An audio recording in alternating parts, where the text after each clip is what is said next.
Hello and welcome back to the workshop, where today we're taking a closer look at the first decorated samples of Accurascale's Class 739s. Now, Steve, you joined us at back end of 2025 with the first engineering samples of these, and they seem to be making pretty good progress. They are. They're flying through the system. And really, you know, when these turned up, it was one of those opening the box moments and going, oh, okay, yeah, they're different. So are you pleased with them so far? Yeah, over the moon, to be honest. They are one of those, I think, you know, I was quite enthusiastic when we came in. It was nice to be doing something new. But actually to see these with paint on them and all the little trimmings and labels and logos, and it just elevates them to something really eye-catching. Because, I mean, ironically, being based on a 1960s loco, actually these are quite now a modern loco, aren't they? Yeah. So 2015 really first converted. So you know, they're a real feature of the modern scene, either in Scotland or, you know, in the terms of the sleeper locos, but the GB ones get all over the network. Yeah. And who'd have thought you'd see Class 73s working in Scotland on a daily basis? It's crazy, isn't it? Doesn't quite add up, does it? No. So there's obviously significant differences between the GBRF freight ones and the Caledonian sleeper locos, and you've tooled for all that, haven't you? Yes. So I mean, when you look along the roof line, you know, they're virtually a new loco. You know, you've got air conditioning on there. You've got different fitments. Even down to the horns are different between the two. The sleeper locos have got horn guards on the front, whereas the GB ones haven't. But the ends all change as well, and the buffer beams, and it's one of those that the more you look, the more you spot. Yeah. And just homing in on the Caledonian sleeper locos as well, you mentioned actually there's actually significant detail difference between the two locos here. There's an early period and a late period one, isn't there? Yeah, so across the whole range we've got essentially 4 pairs of two locos for each period. So we've got an early GBRF Europort era pair, we've got a later GBRF pair, and we've got an earlier Caledonian sleeper pair and a current day Caledonian sleeper pair. When I say current day, I mean we're still talking the relatively recent future. You know, because when you mentioned that 2015, the first ones came in, so it's, you know, they've had 10 years in service now. So, you know, but there are, like you said, there's changes have occurred, presumably because these are new locos. Little things need tweaking as well. Yeah. So the one pair that we haven't done at the moment is the as converted Caledonian sleeper pair. And that was a conscious decision because we don't make any Caledonian Sleeper Mark IIIs. So the idea is that at the moment we're making Caledonian Sleeper Mark Vs. We'll do a set for as they were first converted to work with Mark Vs, and then we've done a set as they are currently now. So really the difference was around 2019, 2020, they took off the flash guards, third rail pickup shoes, and they blocked in one of the windows. So even between these two, I like the earlier era because it's more colourful. You know, it's got you've got all the extra accoutrements underneath. Yes, and you've got the lit, because we're lit inside the engine room. So you look across, when you look across you can see the alternator painted blue. So we've got a moulded representation of the alternator in there as well. Yeah, because I remember you showing that on the first engineering sample. It shows the alternator block inside, and actually you can see through the window, and it is quite distinctly in there. Yeah, it's quite obvious when you see it. You know, I think if it wasn't there, you'd really miss it. Yeah. But yeah, so there's variations within variations as well. So you know, it's really there's almost something for everyone again. Yeah.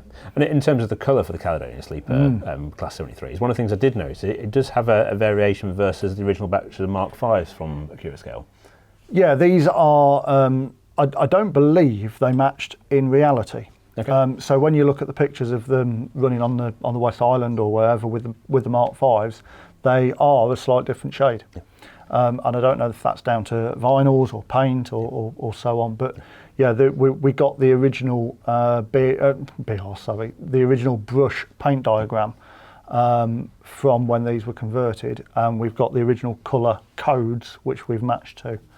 I suppose it's quite possible actually that in reality, two different factories painting two different things in very different parts of the world. Because when the Mark Vs were built overseas, weren't they? Yeah, that's it. Possibly a slight variation in colour, but I just wanted to cover that off because there is a variation. There is a variation. Yeah, it is. Well, it's a slight one, but it's there. Yeah. But yeah, if you look at the pictures of them on, you know, in Scotland, the coaches are a distinctly different colour to the locos. Moving on to the two GB freight locos, then obviously you mentioned you got early and late period liveries on those. What's the difference between the early and late period on those? So really then, it's quite simple. The earlier one is Europort as it was first converted. So you've got the earlier logos on there. You've got variations with logo placement and whatnot. So on the more recent pair, we've done 961, which we've got here, and we've got 965 as well. 961, I mean, these were done in 2015, so they're starting to show their age. 961's already been through Eastleigh for a repaint. And this is using the more current or modern GBRF blue, which is a different shade to the earlier ones. So in the most recent ones we've done, 961's in a slightly different shade. If you put these two next to each other, you can actually see it is quite distinctly. That is much more bluey, isn't it? Blue, yeah, that's more a bit more flat. Yeah, yeah. So that's one of the variations. But 965, because it was such a late build of the GB ones originally, there are some differences between, say, 962 and 965. So 965 gained a name much more recently, but also things like the cantrail grills, and there's a painting difference that you'll see above or just below the cantrail, where the middle bit was painted differently on 965 as it was to 962 or 961. There's lots to look at, you know, even between the Caledonian pair, there's different locations for things like the works plates. This one's got a little Scotty dog on it somewhere, that's got Fort William depot sticker. There's lots of variations between all of them, so it's, you know, you can spend some time looking at them. Yes, yeah. It's interesting to know that there are so many variations as well within a relatively small fleet of locos here, isn't it? So I mean, how many GB rail freight ones are there? So there's 961 to 965, and then the Caledonia one to 966 through to 971.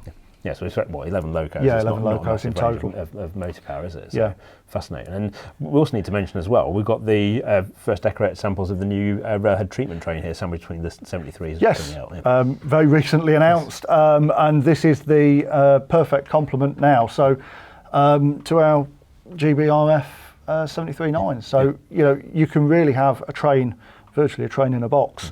You know, you can buy the 73s, you buy the RHTT, you can buy the Caledonian stuff with the Mark 5s, which are already on sale. So you know, we've got virtually everything to go with them. Yes, and in terms of the RHTT, I mean, it's the same Hatton's tooling that was produced before, isn't it? But with upgraded deco and change of the colours to be more accurate. Yeah, so we've got a new deco. We've corrected there are a couple of tooling changes we have done, just to correct a couple of minor problems with the original design. So now they are totally correct, or as correct as they can be for a 4mm model. Stepping back to the 73.9s, they're obviously tracking well through the production process at this point. But how far away are they, and how much is it going to cost? So cost-wise, 179 for a DC loco and 279 with sound and all the lighting, the usual package, you know, the stay alive and big speakers and stuff. But yeah, we're currently expecting them to be delivered towards the end of 2026, obviously subject to the usual caveats. But yeah, we're on track for the end of this year. Fantastic. Well, thank you for joining us today, Steve. Thank you for showing us the latest updates on the Class 73.9s. They are looking really rather smart. Looking forward to seeing these coming through, and great to see the RHTT coming back into double O gauge as well.